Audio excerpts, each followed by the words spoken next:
ए बिलासपुरी काएगा चल न ओ मैं हतोला पंडिंडोरी मंडला के सबो बाजार ल घुमा दे हूँ। मुरबर काय ले बेटा जी अरे तोर बार आनी बानी की साड़ी ब्लाउज और गहना बिछा दी हूँ गौ ईमान से। ले जरूर आऊंगा ले चल तैयार हो जा जल्दी। अबो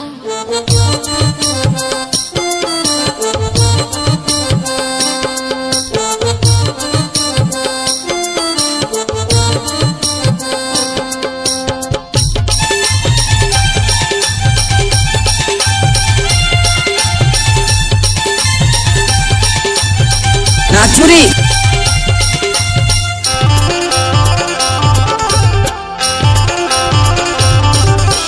आनी बानी के साड़ी ब्लाउज 16 सिंगार सजाऊं।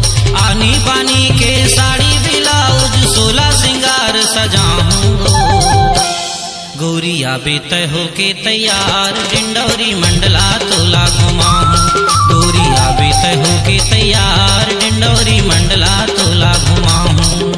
हमको कुछ बोले क्या? रंजीत लोग गाँव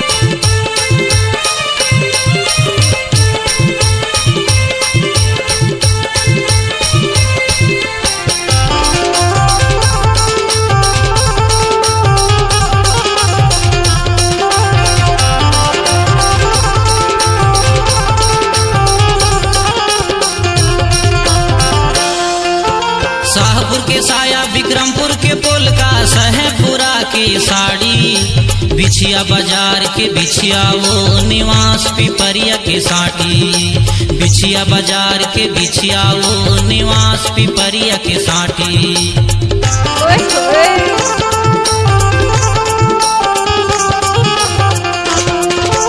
शाहपुर के साया विक्रमपुर के पोलका सहपुरा के साड़ी बिछिया बाजार के बिछिया वो निवास पिपरिया के साटी। बिछिया बाजार के बिछिया वो निवास पिपरिया के साटी। नारायणगंज के करधन नारायणगंज के करधन बमनी ममोती हार बिसाहूं।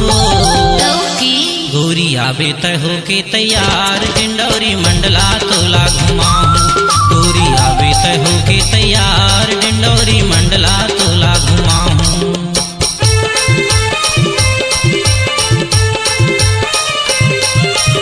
गजब आइटम है रे।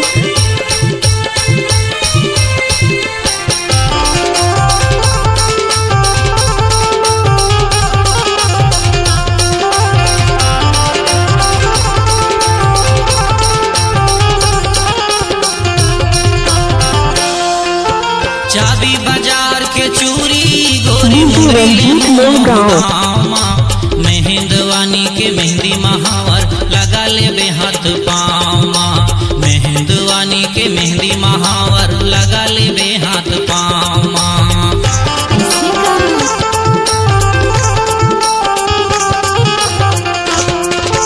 चाबी बाजार के चूरी गोरी मुंदरी ले हूँ मोहगामा।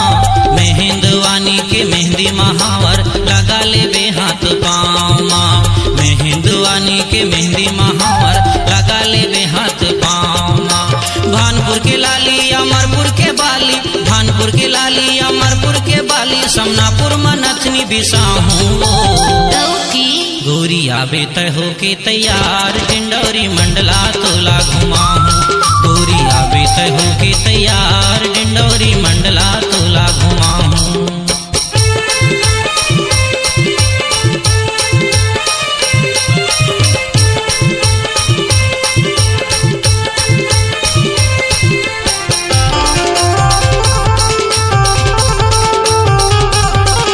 डीजे रंजीत लोग गाँव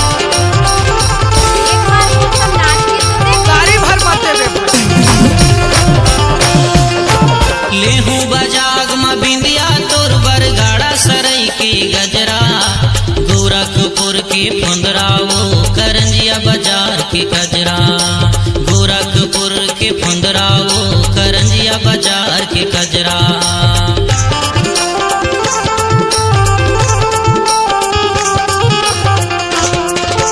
लेहू बजाग म बिंदिया तोर बरगाड़ा सरई के गजरा।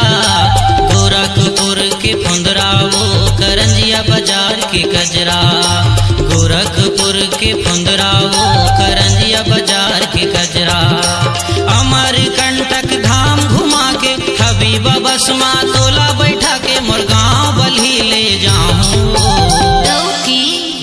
आबे तय हो के तैयार डिंडौरी मंडला तोला घुमाऊं गोरी आबे तय हो के तैयार डिंडौरी मंडला तोला घुमाऊं आनी बानी के साड़ी ब्लाउज 16 सिंगार सजाऊं आनी बानी के साड़ी ब्लाउज 16 सिंगार सजाऊं गोरी आबे तय हो के तैयार डिंडौरी मंडला तोला घुमाऊं गोरी आबे तय हो के तैयार डिंडौरी मंडला तोला घुमाऊं गोरी आबे तय हो के तैयार डिंडौरी मंडला तोला घुमाऊं गोरी आबे तय हो के तैयार डिंडौरी मंडला तोला घुमाऊं गोरी आबे तय हो के तैयार डिंडौरी मंडला तोला घुमाऊं गोरी आबे